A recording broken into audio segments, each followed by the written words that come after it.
More than 5 years after a traumatic brain injury, news traveled fast that high school athlete Baylor Bramble passed away. And with his passing, the story of Baylor and his family has left a lasting impression on so many. News 4's Forrest Sanders spoke with someone who has a special connection to that story.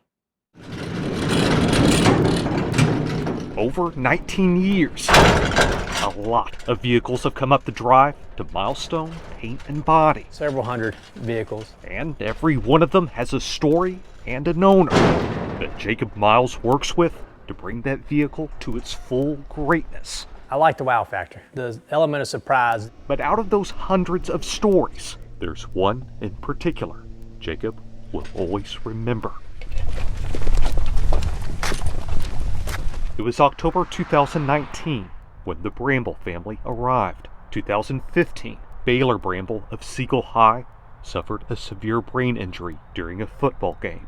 In years of his rehab and therapy, his father, Pastor David Bramble, knew there was no way the family could lose the truck Baylor loved so much.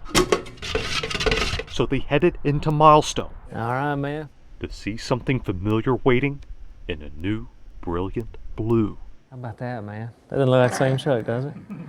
That's awesome, isn't it? See your signature? You feel it? Feel your name? Jacob is now thinking a lot of that day after this week's death of Baylor Bramble.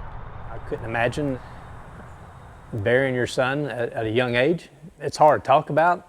I have a football son, and it scares me. What Jacob carries from this day is not only the surprise and the smiles, it's the strength of a family. Y'all are great role models for people. Baylor was very loved by a lot of people. I'm Forrest Sanders, News 4 Nashville.